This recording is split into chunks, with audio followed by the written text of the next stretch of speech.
beloved Boss Mike Cervera.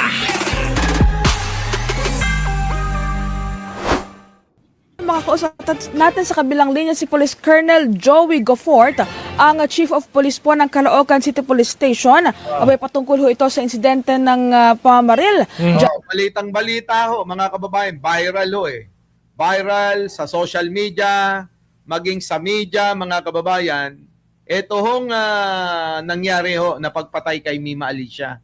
Po sa bahagi ng Caloocan kung saan isang babae ho ang nasawi at yung kanyang kinakasama ay nasugatan. Hingi tayo ng update. Magandang gabi po, Colonel Gofort, Marlene po at Jeff sa Spot Report. Good evening, Colonel. Ito mga kababayan, pulis po yung ini-interview. So dito po tayo bumase, ano? Ako na po mga kababayan, sinasabi ko sa inyo. Dito na po tayo bumase sa mga kung ano yung sinasabi ng mga investigador. Wag po yung mga laging mga maririnig ninyo dyan na mga espekulasyon, yung mga fake news ng mga putang inang mga DDS, mga kababayan, ano? Oo, sige, tuloy. Yes, sir. Good evening po. Colonel, pakikwento nga ho muna sa amin. Ano ho ang nangyari? Bakit nauwi po sa pamaril itong naganap na krimen po dyan sa bahagi ng Caloocan? Opo. Bali, kaninang 3:06 a.m., July 17, itong biktima natin, nakilala natin na si Alicia Nipata. Yan na. At na 24 years old, isa po siyang vlogger. Okay. At ito namang kanyang pinakasama na si Nelboy Luz Tapang, 24 years old din po. Magkaedad sila, mga kababayan, ni Mima, yung kanya daw, Oo. Ay dumating sa kanilang inuupahang bahay na matatagpuan dito sa Terra Nova, Caloocan, North Caloocan. Yun. Pinarada nila yung kanilang sasakyan sa harap ng gate ng kanilang inuupahang bahay. At nung pagbaba ni Alicia ay bigla na lang pong may lumapit na dalawang tao at pinagbabaril po sila. Dalawa, mga kababayan, ang gunman, dalawa. Na in the course po ng gunfire po ay tinamaan din po itong si Nelboy na kung saan nagtambo po siya ng tama sa kanyang kaliwang shoulder. May tama rin po siya sa kanyang braso at sa kanyang binte. Ayan, mga kababayan, ano? May tama sa braso, sa binte at saka sa kanyang balikat. Okay. Samantalang itong si Alicia ay nagtamo po ng tama sa ulo at saka sa dibdib po niya. Si Nelboy po ngayon ay nasa hospital dito sa Tamarin Doctors Hospital dito sa North Caloocan. Doon sa ating crime scene, ano? Nung inimbestigahan po natin ito, nag-conduct po tayo ng technical investigation. Tayo po'y nakakuha ng 7 basyo ng caliber 45. Grabe, mga kababayan, marami yun, At isang fired bullet po, deformed fired bullet. Samantalang yung sasakyan naman po, nung sinubject natin for trajectory examination, ay nakakuha rin po tayo ng fired bullet po. Isa po rin pong deformed fired bullet. Bagong-bago ho yung sasakyan ni Mima Nakita nyo siguro, no? Bagong-bagong sasakyan ho yung minamaneho ni Mima Alicia, mga kababayan, Dahil bumili siya ng sasakyan. Sabi ko nga Mima, sabi ko, okay lang ka magbabayad. Syempre, hindi si Jen ang naniningil. Minsan, pinapollow up ko. Sabi niya, sorry, Boss Mike, bumili akong bagong sasakyan. Sana inuna mo muna yung utang mo sa akin. Ay, nako, mga kababayan, kung alam nyo lang. Pero, syempre, ganun talaga, mga kababayan, ano? Minsan, nangyayari ang lahat, Eto na, mga kababayan. Ang suspect po natin Yes, go ahead. is linlang po ng motor, kulay puting motor. Dalawa po sila. Dalawa po sila ay nakasuot ng maong na pants at puting pangtaas. Yung rider po natin is nakasuot po ng puting helmet. Opo. Samantalang yung back ride ay nakasuot po ng pula na helmet po. Colonel, natukoy niyo na ho yung Grabe, no?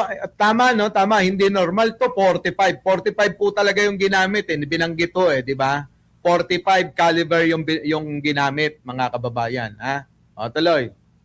pagkakakilanlan Oo, tsaka yung pagtugis, kamusta? riding in tandem, tsaka yung pagtugis po. Opo. Sa ngayon po, patuloy pa rin po yung ating sinasagawang investigasyon.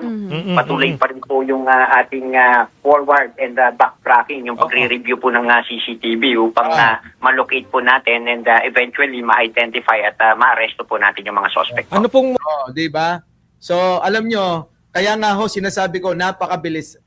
Ayoko lang sa akin manggaling, yung ibang impormasyon, pero gusto ko po sanang, paano ko ba i-deliver sa inyo nang hindi ko sinasabi yung eksakto. Sobrang bilis ng development po ng kaso ni Mima. At naniniwala po ako na sa lalong madaling panahon ho, makukuha ho ni Mima Alicia ang hustisya. Nakuha niyo po ako? Nakuha niyo? Na-gets niyo po ako? Ayoko pong sabihin yung eksakto. Ano po? Pero ako ay sa aking pananaw, sa aking pagkakabasa, mga kababayan ko,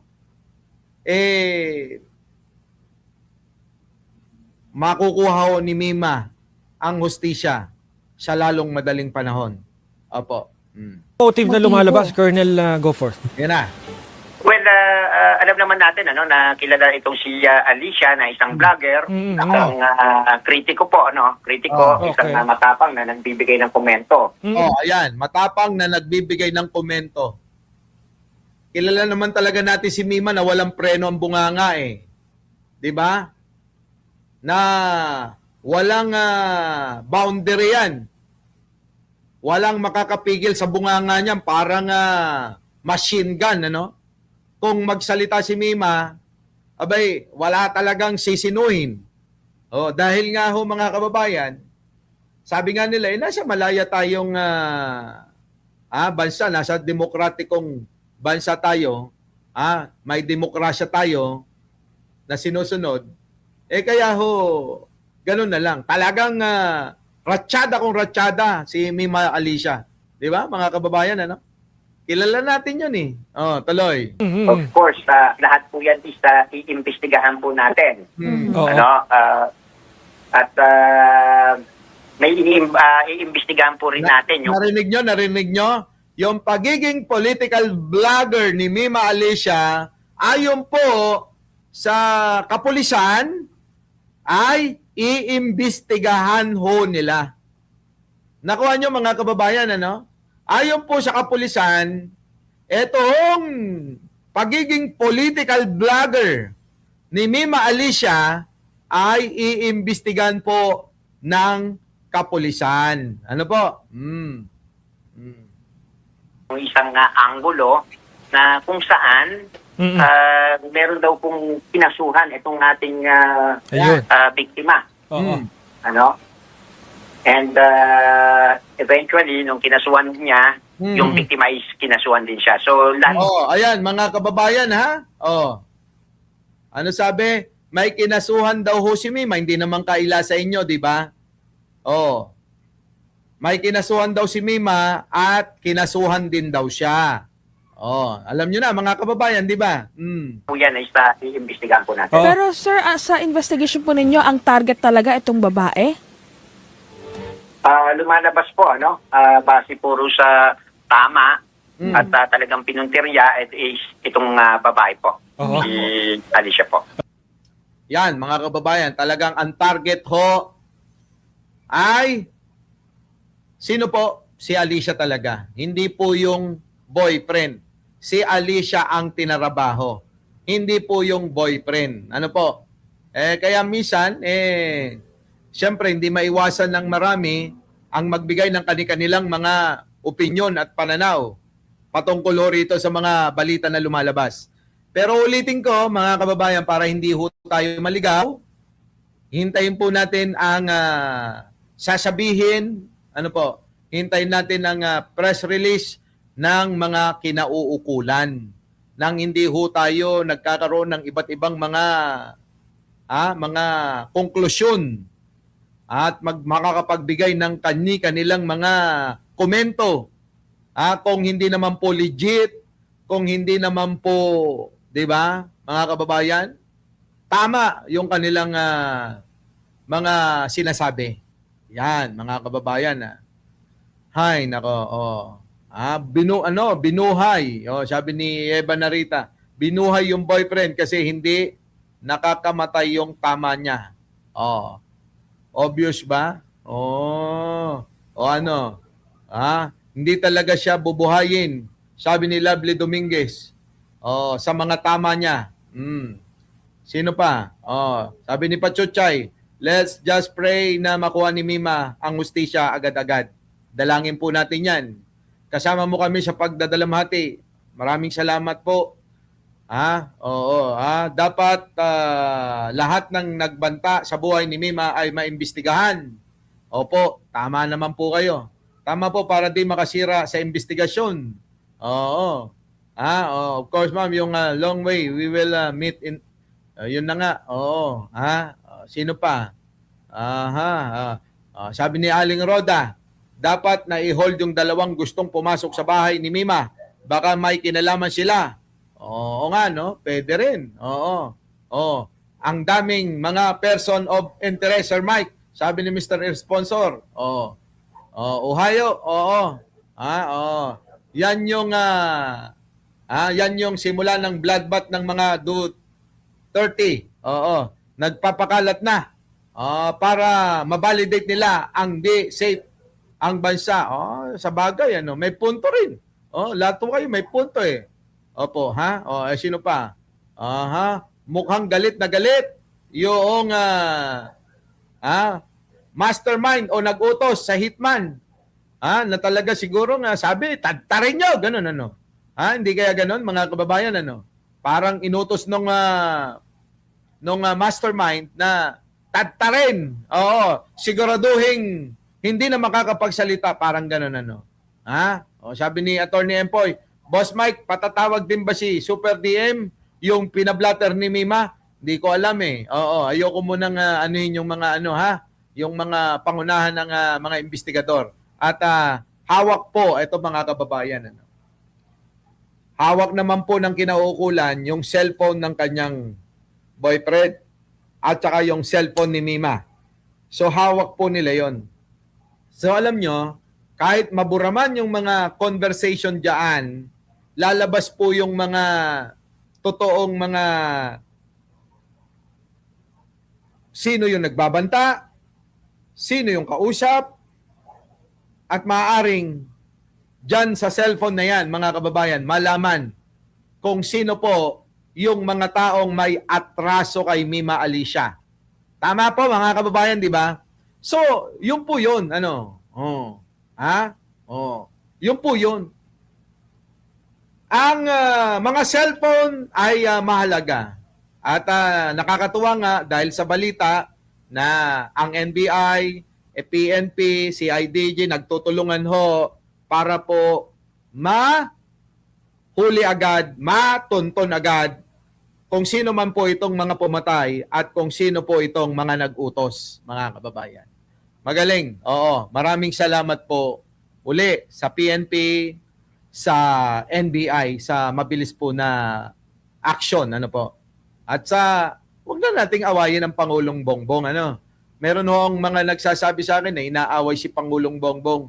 Mga kababayan, ito ho ang ating pagkakatandaan.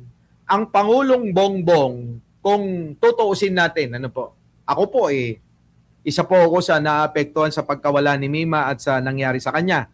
Alam nyo naman yan. Pero ako ho ay magsasabi sa inyo na wag ho nating sisihin ang Pangulo.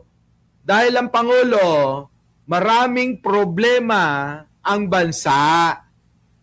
Etong problema kay Mima ay kung ihahambing natin sa problema ng bansa, sa mga nangyayari, gatiting lang ho yan.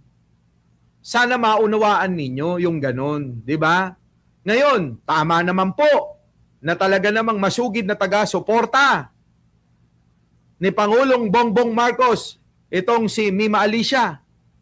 Ulitin ko po sa inyo, ni isa sa amin, ako, si Mima, at marami pang iba ng mga vlogger na sumusuporta kay Pangulong Bongbong Marcos, ay kailanman hindi ho kami pinilit, hindi ako pinilit, hindi pinilit si Mima na sumuporta kay Pangulo. Kung hindi pinili namin mismo yun, dahil yun nakikita namin na sa pananaw namin ay yun yung tama. Lumagay kami sa alam naming tama. Na alam naman natin na kahit anong gawin natin, sabi ko nga, kahit nga ang Diyos, mabuti na't lahat-lahat, tinubos na ang kasalanan ng sanlibutan, meron pa ring mga naging against sa Kanya. Marami pa ring naging basher. Mga kababayan, ganun din po kami. So, hindi po natin may iwasan yung pong mga bagay-bagay na yan. Ngayon, kung mapansin ng Pangulo ang nangyari kay Mima, yun po ay malaking pasasalamat po natin. Tama po ba? Magpasalamat tayo ng lubos-lubos kung matulungan si Mima ng Pangulo, kung matulungan ng Pangulo ang pamilya. Yun po ay dapat nating pasalamatan. Kailanman hindi makakatulong ang paninisi sa mga nangyayari sa buhay natin. Ang buhay natin, lahat yan ay choice natin. Kung ano man ang mangyari, yun ay walang iba na dapat na sisihin, kundi yung sarili mo. Pero ako'y naniniwala sa nangyari kay Mima, hindi pa natin alam kung ano ang punot dulo. Kaya nga ang sinasabi ko, sana ay hindi tungkol sa politika. Hindi tungkol ito sa napikon yung mga tao na kanyang mga binabanatan. Mga napikon yung mga tao na nababanggit sa kanyang mga vlog. Ano po, katulad ho ni Sara Duterte. Kamakailan ay nag-viral talaga ito hong si Mima Alicia dahil po sa kanyang pagbibigay ng reaksyon doon po sa issue na nagpa-abort daw di umano ito hong si Sara Duterte na talagang mukhang nasaktan lahat. Ito hong mga DDS vloggers, DDS content creators at mga taga-suporta nila. Nakuha po ninyo mga kababayan?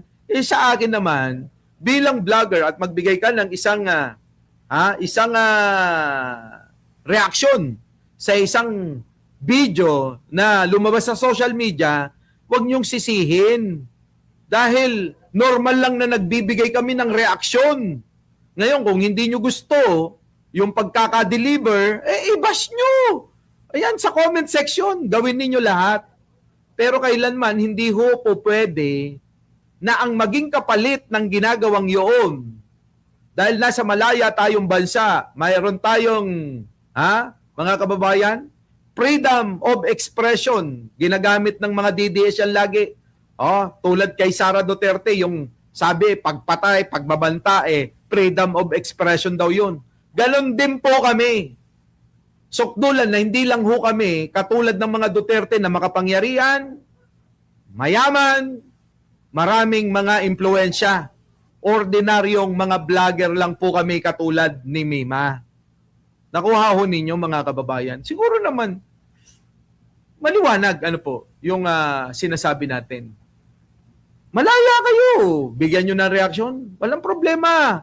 Pero sana, mga kababayan ko, iba yung pong pinatay yung tao. Iba yung sitwasyon na dumaan sa karahasan. May pumatay. Iba po yun. Na kayong mga DDS, sana kasama namin kayo rito na sumisigaw ng hustisya.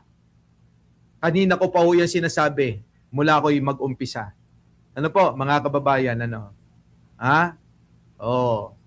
Nakuha nyo? So yun, mga kababayan ko. Di ba? O ngayon, sige na, sasabihin ko na at may nakita na akong nag-comment, ano? Si Pangulong Bongbong Marcos alone. Si Pangulong Bongbong Marcos alone kahapon ay nagbigay ng mensahe sa amin. Hindi ko na sasabihin kung kaninong sa amin na si Pangulong Bongbong Marcos ang sasagot ng lahat ng mga gastusin, ng lahat ng pangangailangan hanggang may raos ni Mima Alicia. Ito pong nangyari sa kanya hanggang makarecover po ang pamilya, mga kababayan. Ano? Kaya alam nyo, mga kababayan, hindi po, sabi ko nga, talagang hindi po kami nagkamali ng sinuportahan eh. Di po ba? O ngayon, kung tayo masama, mga kababayan, kung tayo di ba, yung katulad ho ng ugali ng mga DDS, ano sasabihin nila? Di ba? Ano sasabihin natin sa kanila? Kami, yung sinuportahan namin ay talagang lahat ginawa. Lahat ng tulong inako. Siya lang mag-isa para kay Mima Alicia at sa pamilya. Ginawa ni Pangulo. Ayoko man, sa totoo lang, ayoko talaga ding sa akin unang manggaling. Kaya lang, may nabasa na ako dyan, ano? Oh, diba? Higit na una po kaming nakakaalam niyan kasi kami nga po yung nag-aasikaso dito sa nangyari kay Mima na kung saan mabuburol. Ano po? Diba? Oh, ngayon, mga kababayan ko, tanungin ko kayo, kung tayo sing ugali ng mga DDS, ha? May namatay silang vlogger. May namatay na todo ang pagtatanggol kay Sara Duterte at kay Rodrigo Duterte. Tanungin nyo, mga kababayan, sila. Meron bang ginawa yung inyong sinusuportahan? Sige nga. Oh, ngayon, kung ako ay DDS, ganon. Iaano ko yun. Pero hindi ho ako ganon. Dahil wala naman kaming pakialam kung ano yung inyong relasyon, kung ano yung mga inyong ginagawa para suportahan si Sara Duterte, 'di ba? Alam niyo 'yon, 'di ba, namatayan sila? Hindi tayo naging bastos, hindi natin binastos yung kanyang pagkamatay, kundi nakiramay pa nga tayo eh. 'Di ba? Ang sabi nga natin tinulungan ba? Yan, mga kababayan. Oh. 'Di ba? Kaya, Mr. President, maraming salamat po. Kasi, niisip ko na malaki pa utang sa akin ni Mima, Mr. President, tapos gagastos na naman ulit ako. Di ba? Mga kababayan, alam nyo ngayon, medyo, pinipilit kong maging masaya, tumawa, ginagawa ko na lang, alam nyo yun, para malibang. Pero deep inside, mga kababayan, alam ng mga kaibigan natin yan. Kaya nga si Biyahe ni Koy, maraming salamat sa pagpipresenta niya. Niligawan ko talaga kahapon para sa pakiusap na tumulong dito. Mabuhay ka, Biyahe ni Koy. Mabuhay ka. At makakapagpahinga naman kami rin. Ay, nako. Ngayon, mga kababayan, sulit na sulit ba? Basta tayo, mga kababayan, isa lang masasabi ko, tuloy tayo sa laban dahil yun ang gusto ni Mima Alicia. Malulungkot si Mima Alicia kung ihinto tayo sa naumpisahan nating laban. Malulungkot si Mima Alicia kung makikita niya tayo, kayo, mga kasama ko, mga vlogger, lahat kayo, lahat ng mga BBM vloggers, lahat ng mga sumusuporta kay Pangulo, tuloy ang laban. Kung kayo ay talaga na nakikisimpatya kay Mima Alicia, kung kayo ay nakikidalamhati kay Mima Alicia, ituloy natin ang laban dahil yun ang gusto niya. Tumuloy tayo sa laban na naumpisan natin dahil yun ang gusto ni Mima Alicia. Di ba? Kaya tuloy-tuloy tayo sa laban. Panagutin si Sara Duterte, mga kababayan. Ngayon, punta na natin at yung mga nagtatanong po kung saan po mabuburol katulad ni Argo na DDS. Maraming salamat greet niya ako pag andon ako. Ayan, di ba? Yung mga kaibigan mo, Argo, tanungin ko nga ito, may DDS dito eh. Argo, tanong ko sa iyo, tama pa ba na pagtawanan ng mga kasama mo? Tanong ko lang, Argo, wag ka sanang ma-offend. Tama pa ba na pagtawanan ng mga kasama mo? Katulad nito, may papanood ako sa iyo, Argo, Sana pakibalita ito sa mga kasama mo, Ito, meron akong ipapanood. Wait lang. Ito. Yan, At, hoy, magbablog istorbo. Yan. Istorbo. Yan. Nakikita mo yan? Argo, nakikita mo yung itsura na yan? Panoorin mo kung tama pa ba ito, Yan guys, ganyan yan, So, Yan. lang ako, nanghihinayang lang ako dun sa pinaretoking, pinaretoking ilong, pilikmata. Pinaretoking ilong. Yung ilong mo, ang pangit kasi. Parang kahit anong retoke, hindi natutugma eh. Sargo yung muso mo. Ngipin mo, hiwa-hiwalay. Parang ipin ng pirana. O kita mo, yung eyebag mo, hindi na siguro nakakatulog. Kita mo, lahat ng sulok ng mukha mo, nangingitim. O, di ba? Sa madaling salita, pangit. Di ba? Ito. Tapos, pinaretoking na pa nga. Hindi man lang napakinabangan ng ilang taon. Kita mo? Sa tingin mo ba, sino yun? Pinagtatawanan. Di ba? Pinagtatawanan. Wag na nating ipakita lahat yung video. Tanong ko sa'yo, Argo, DDS ka eh. Tama pa ba yung ginagawa ng kampo nyo? Na pinagtatawanan? Nila Banat Bay ng mga banateros at itong mga nagpakilala nga na banateros. Kita nyo? Yan ang sinasabi namin. Bakit nyo pinaniniwalaan itong mga tao na ito na mga nagbabalita na sinasabi nila ay tapat sila sa inyo? Na sinasabi nila ay makatao, makadiyos, makabansa. Ganyan ba yung tao na ang tawag sa sarili makadiyos, makabansa, makatao? Ewan ko na lang. Mukhang namamali yata kayo ng mga sinusuportahan. Diba, mga kababayan? Dito na tayo, mga kababayan. Itong mga Cayetano, magkapatid na Cayetano, takot na takot na. Dali lang, mga kababayan, wala silang, hindi naman siguro. Unti-unti, medyo makaka-recover na tayo, Itatry natin na sa mga pala, nawawala-wala tuloy. Pasensya na kayo, pagka ako'y nagsasalita. Medyo parang itong huli parang medyo patong-patong Medyo pa rin ho kasi ko, may pagkalutang. Inaamin ko, may pagkalutang po.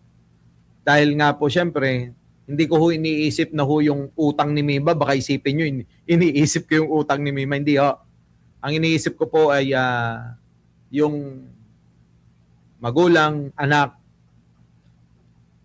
may iwan kasi si Mima na lang yung bread and butter. Iniisip pa natin kung paano pa natin matutulungan. Sana may kausap po ako na sana yung anak ni Mima may tumulong hanggang makatapos ng pag-aaral. Yun po yung, alam nyo mga kababayan, tayo, yung hindi kailangan sabihin na, alam niyo yun na ginawa ko ganyan, ano. Pero siguro, pagbigyan niyo ako sa ngayong pagkakataon, ano, concern ko po yung anak ho ni Mima Alicia eh. So, ang gagawin natin, mga kababayan, gawan natin ng parang para matulungan. Ano po? Yung anak po ni Mima Alicia na naiwan, na naulila. Ano po? Oo. At sana, yun, tama ka, Benji Bernardo. Yung scholarship niya, Leonora Brown, Marites Musni, Dali Babe. So, may sumagot. At may kinakausap na po ako para po doon. Na hanggang sa matapos,